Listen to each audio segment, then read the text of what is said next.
اچھا، تو آج ایک ایسے سوال پر بات کرتے ہیں جو شاید انسانی تاریخ کا سب سے بڑا اور سب سے بڑا سوال ہے۔ ہم انسان آخر ہیں کیا؟ ہم کیا ہمیں خالی کمپیوٹر کی طرح پیدا ہوتے ہیں جس میں سوسائٹی، والدین اور تجربات اپنا سافٹ ویئر انسٹال کرتے ہیں، یا ہمارے اندر کوئی آپریٹنگ سسٹم، کوئی ڈیفالٹ سیٹنگ پہلے سے موجود ہوتی ہے؟ یہ ایک بہت بڑا سوال ہے، اور ہمارے پاس جو ماخذ ہے ایک ویڈیو، وہ اس مقدمے میں کچھ بہت ہی حیران کن ثبوت پیش کرتی ہے۔ اچھا، اور اس کی خاص بات یہ ہے کہ وہ گواہی کے کٹہرے میں قدیم صحیفوں یعنی قرآن و حدیث اور جدید سائنسی لیبارٹریز دونوں کو کھڑا کرتی ہے۔ بالکل، یعنی یہ ایک طرح کا مناظرہ ہے نیچر ورسز نرچر کا، فطرت بمقابلہ پرورش کا۔ جی، اور اس گفتگو کا مقصد ہی یہی ہے کہ ہم اس ماخذ کی روشنی میں کھوج لگائیں کہ کیا انسان کی کوئی بنیادی فطرت ہے، اور اگر ہے تو وہ کیا ہے؟ اور آج کے دور میں اس بات کو سمجھنا اتنا اہم کیوں ہو گیا ہے؟ جی، تو آئیے اس کیس کی فائل کھولتے ہیں۔ تو شروعات اس بنیادی لفظ سے کرتے ہیں، فطرت۔ جی، ویڈیو اپنی دلیل کا آغاز قرآن کی سورت روم کی ایک آیت سے کرتی ہے، جس کا مفہوم ہے کہ اللہ نے اپنی بنائی ہوئی اس فطرت پر انسان کو قائم کیا ہے جس پر اس نے لوگوں کو پیدا کیا ہے۔ یہ تو شروع میں ہی ایک بہت بڑا دعویٰ ہے، یعنی مشہور فلسفی جان لاک کا جو نظریہ تھا ٹیبولا راسا، یا بلینک سلیٹ کا؟ جی بلینک سلیٹ کا، جی کہ انسان ایک کورا کاغذ ہے، یہ آیت تو اسے پہلے ہی قدم پر مسترد کر رہی ہے۔ بالکل، یہ کہہ رہی ہے کہ نہیں، کاغذ کورا نہیں ہے، اس پر کچھ پہلے سے لکھا ہوا ہے۔ تو کیا لکھا ہے اس پر؟ اچھا سوال ہے۔ ویڈیو اس لکھائی کی تفصیل بتاتی ہے کہ یہ فطرت کن چیزوں سے مل کر بنتی ہے۔ اس کے مطابق 3 بنیادی ستون ہیں۔ پہلا، توحید کی طرف میلان، یعنی کسی ایک اعلیٰ خالق ہستی کو ماننے کا ایک اندرونی رجحان۔ اچھا، دوسرا، اخلاقی حساسیت، یعنی اچھے اور برے، صحیح اور غلط میں فرق کرنے کی ایک پیدائشی صلاحیت۔ اور تیسرا، انصاف کا احساس۔ انصاف کا احساس مطلب جیسے؟ جی، ہم جب بھی کوئی ظلم یا ناانصافی دیکھتے ہیں تو اندر سے جو ایک بے چینی ہوتی ہے وہ اس فطرت کا حصہ ہے۔ ایک منٹ، یہ تینوں ہی کیوں؟ توحید، اخلاق اور انصاف۔ ماخذ اس پر کوئی روشنی ڈالتا ہے کہ یہی 3 ستون انسان کی ڈیفالٹ سیٹنگ کا حصہ کیوں ہیں؟ یہ تو بہت مخصوص چیزیں ہیں۔ ویڈیو کا اشارہ اس طرف ہے کہ یہ تینوں مل کر انسان کے بنیادی وجودی سوالات کا جواب دیتے ہیں۔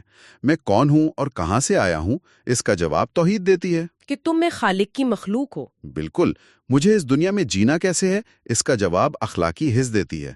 اور میرے اور باقی انسانوں کے درمیان تعلق کیسا ہونا چاہیے، اس کا جواب انصاف کا احساس دیتا ہے۔ جی، یہ تینوں مل کر ایک مکمل مثبت ورلڈ ویو کی بنیاد رکھتے ہیں۔ اچھا، یہ تو ایک مذہبی اور فلسفیانہ دعویٰ ہو گیا، لیکن اس دور میں صرف دعوے سے تو بات نہیں بنتی، ثبوت مانگا جاتا ہے۔ صحیح۔ کیا آج کی سائنس اس تصور کو سپورٹ کرتی ہے؟ کیونکہ پچھلی 1 صدی سے تو سائنس ہمیں یہی بتاتی آئی ہے کہ سب کچھ ماحول اور جینز کا کھیل ہے۔ اور یہیں پر بات بہت دلچسپ ہو جاتی ہے۔ ویڈیو کا کہنا ہے کہ جدید نفسیات، خاص طور پر ڈیولپمنٹل سائیکالوجی، اب خود بلینک سلیٹ کے نظریے کو بہت سنجیدگی سے چیلنج کر رہی ہے۔ کیسے؟ مثال کے طور پر اخلاقیات کو ہی لے لیں۔ کیا اخلاقی شعور پیدائشی ہوتا ہے؟ اس کے لیے ویڈیو میں ییل یونیورسٹی کے پروفیسر پال بلوم کی مشہور تحقیق کا حوالہ دیا گیا ہے۔ اچھا، یہ بچوں والی تحقیق جس میں وہ کٹ پتلیوں کا تماشا دکھاتے ہیں؟ جی وہی۔ وہ 6 ماہ تک کے بچوں کو، جو ابھی بول بھی نہیں سکتے، ایک سادہ سا تماشا دکھاتے ہیں۔ ایک کردار پہاڑ پر چڑھنے کی کوشش کر رہا ہے، ایک اچھا کردار آ کر اس کی مدد کرتا ہے، اور ایک برا کردار آ کر اسے نیچے دھکیل دیتا ہے۔ ٹھیک ہے۔ اس کے بعد جب بچوں کو دونوں کرداروں میں سے ایک کو چننے کا موقع دیا جاتا ہے تو اوور ویلمنگ میجورٹی میں بچے مدد کرنے والے یعنی اچھے کردار کو چنتے ہیں۔ یہ تو حیران کن بات ہے، لیکن کیا اس پر یہ تنقید نہیں ہو سکتی کہ شاید بچے صرف والدین کے چہرے کے تاثرات سے سیکھ رہے ہوں کہ کس کردار کو پسند کرنا ہے، یہ کوئی پیدائشی صلاحیت نہ ہو؟ بہت اچھا سوال ہے، اور محققین نے اس کا بھی خیال رکھا۔ ان تجربات کو بہت کنٹرول ماحول میں کیا جاتا ہے، جہاں والدین کو نیوٹرل رہنے کی ہدایت کی جاتی ہے۔ اچھا، بار بار یہ تجربات دہرانے پر بھی نتائج وہی رہے۔ سائنس کی زبان میں اسے مورل انیٹنس یعنی پیدائشی اخلاقیات کہا جا رہا ہے۔ پیدائشی اخلاقیات؟ جی، اور یہیں پر ویڈیو ایک بہت گہرا نقطہ اٹھاتی ہے. وہ اسے قرآن کی سورۃ الشمس کی ایک آیت سے جوڑتی ہے. فَأَلْهَمَهَا فُجُورَهَا وَتَقْوَاهَا، یعنی اللہ نے پھر اس نفس کو اس کی بدی اور اس کی پرہیزگاری سمجھا دی. ایک منٹ، یہ تو بہت گہری بات ہے. جی، یعنی سائنس آج لیبارٹری میں مہینوں کے بچوں پر تجربات کر کے جس نتیجے پر پہنچ رہی ہے کہ اچھائی برائی کا شعور پیدائشی ہے، قرآن نے اسے 1400 سال پہلے انسانی نفسیات کا ایک بنیادی اصول قرار دیا تھا. بالکل. یہ تو صرف مطابقت نہیں، یہ تو ایک طرح کی پیشن گوئی لگتی ہے. صحیح. اور فرق یہ ہے کہ سائنس اسے شاید بقا کے تناظر میں دیکھتی ہے کہ یہ صلاحیت سماجی گروہوں کو زندہ رہنے میں مدد دیتی تھی، جبکہ قرآن اسے روحانی تناظر میں دیکھتا ہے. یہ اللہ کی طرف سے انسان کے اندر ڈالی گئی ایک امانت ہے، ایک اندرونی رہنمائی. جی ٹھیک ہے. تو ہمارا اخلاقی کمپاس تو پیدائشی ہے، لیکن اس سے بھی بڑا سوال، خدا کا تصور، کیا یہ بھی ہماری وائرنگ کا حصہ ہے، یا یہ صرف وہ کہانیاں ہیں جو ہم ایک دوسرے کو سناتے آئے ہیں؟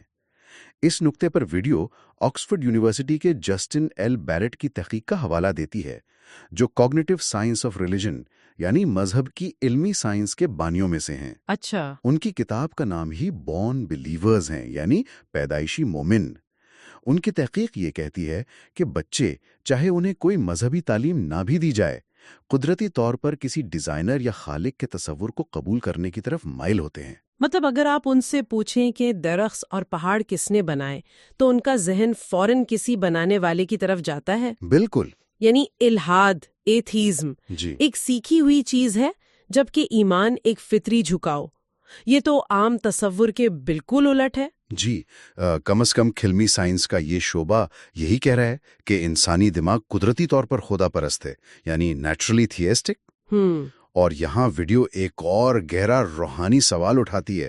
کیا یہ وہی بات ہے جس کا ذکر قرآن کی سورت اعراف آیت 172 میں کیا گیا ہے؟ عہد الست والا واقعہ. جی، جہاں عالم ارواح میں تمام انسانی روحوں سے ایک عہد لیا گیا تھا جب اللہ نے پوچھا الست بربکم، یعنی کیا میں تمہارا رب نہیں ہوں؟ اور سب نے جواب دیا قالو بلا، یعنی ہاں بالکل. تو شاید ہمارے اندر جو یہ فطری رجحان ہے وہ اسی ازلی عہد کی ایک دھندلی سی یاد ہے. شاید. ایک منٹ، اگر یہ سب اتنا فطری ہے، نیکی، انصاف، خدا کا تصور، تو پھر تاریخ انسانی جنگوں، ظلم، نفرت اور الحاد سے بھری پڑی ہے. یہ نظریہ زمینی حقیقت سے بالکل میل نہیں کھاتا. صحیح. کیا ماخذ اس تضاد کی کوئی وضاحت کرتا ہے؟ یہ تو سب سے بڑا سوال ہے. بالکل، اور یہ سب سے اہم سوال ہے.